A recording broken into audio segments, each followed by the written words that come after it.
ओम। ओम आप सभी जानते हैं, जब तक विद्या का ग्रहण नहीं होता उन्नति नहीं होती।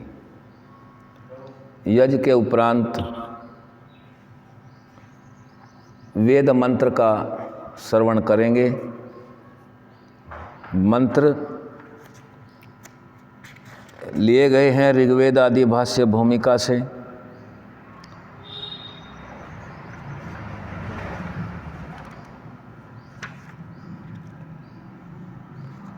और यह अथर्ववेद का मंत्र है।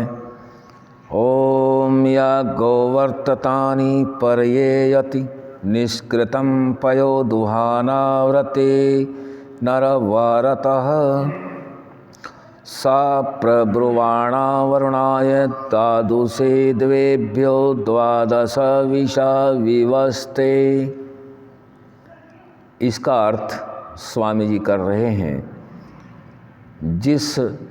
जिसका नाम गौ कह आए हैं, यानी कि गौ जो नाम है वो केवल दूध देने वाली गौ माता का ही नाम गौ नहीं आया है। वेद और शास्त्र में पृथ्वी, सूर्य, चंद्रमा आदि लोक जो अपनी परिधि में घूमते हैं, इन सब का नाम गौ रखा गया है। यहाँ भी यही समझा रहे हैं, जिसका नाम गौ कह आए हैं, सौ लोक यानी कि संसार, ये विषय जो चल रहा है, ये पृथ्वी लोक आदि भ्रमण, ये वेद में विज्ञान लिखा हुआ है कि पृथ्वी आदि घूमते हैं, और यहाँ वेद के मंत्रों से ये समझाया जा रहा है।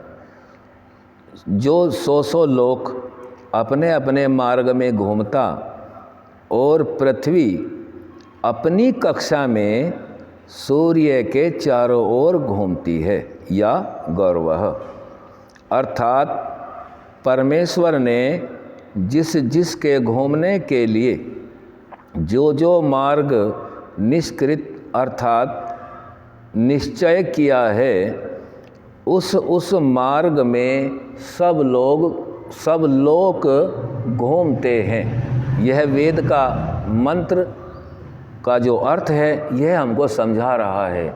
यानी कि वेद की आयु इस सृष्टि के आयु के बराबर है, और वेद परमात्मा की वाणी है। तो वेद में ये विज्ञान बतला रहा है कि पृथ्वी आदि सब लोग जितने भी मार्ग ईश्वर ने प्रशस्त किए हैं, अपने मार्ग पर ही घूमते हैं। पयो दुहाना, वह गौ अनेक, यानी कि पृथ्वी का अर्थ आया है, अनेक प्रकार के रस, फल, फूल, तृण और अन्न आदि पदार्थों से सब प्राणियों को निरंतर पूर्ण करती है।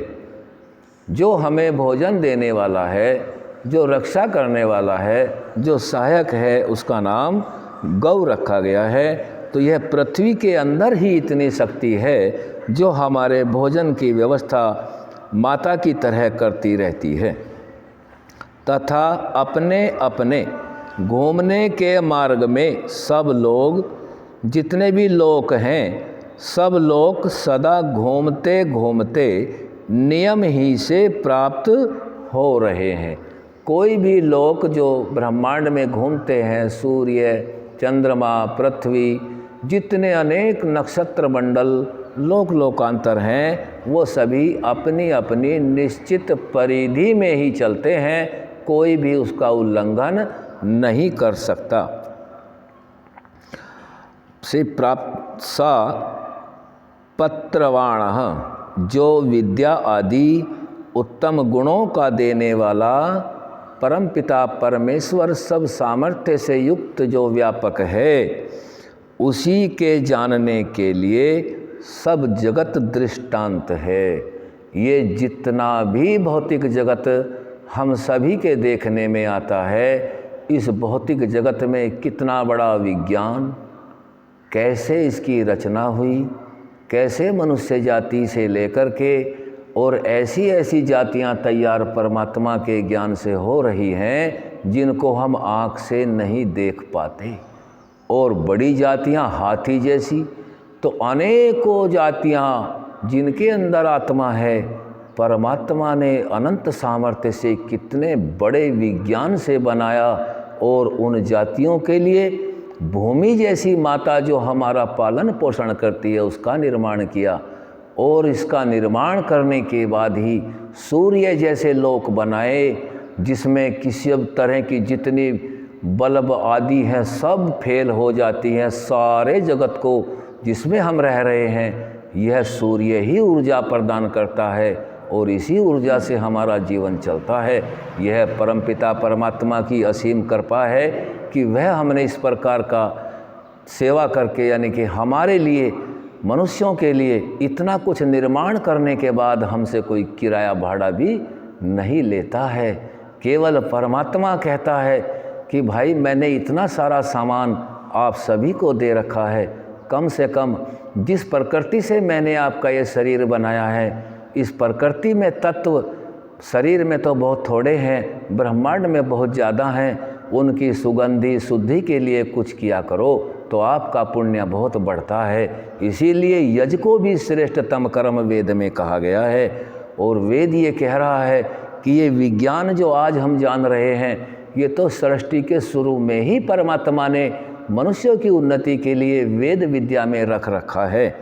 आगे बता रहे हैं यानी कि उसी को जानने के लिए सब जगत द्रष्टव्य है। उसी परमात्मा को जिस परमात्मा ने इस संपूर्ण सृष्टि को और अनेक अन्य अन्य जातियों को रचा है उसको जानने के लिए ये सारा जगत एक उदाहरण का कार्य करता है। क्योंकि कोई भी चीज़ बिना बनाए नहीं बनती और कोई वस्तु कोई पदार्थ जब तक उस पर आंतरिक या बाह्य बल न लगाया जाए तब तक वो चलायमान नहीं होती। उस परमात्मा को जानने के लिए ही तो ये संपूर्ण जगत बनाया है, शरीर बनाया है, वरना शरीर की हैसियत क्या है। शरीर तो जड़ है, आत्मा इसका स्वामी है और आत्मा ही अनेक योनियों को इस शरीर के द्वारा किए गए कर्मों से प्राप्त होता रहता है। और जो विद्वान लोग हैं उनको उत्तम पदार्थों के दान से अनेक सुखों को भूमि देती है। और पृथ्वी, सूर्य, वायु और चंद्रमा आदि गौ ही सब प्राणियों की वाणी की निमित्त भी है। यानी कि सभी कुछ तो परमात्मा का है। हम तो यहाँ कोई विशेष किसी वस्तु के स्वामी नहीं हैं, हम सब एक आत्मा हैं और आत्मा को किसी विशेष चीज़ की आवश्यकता नहीं।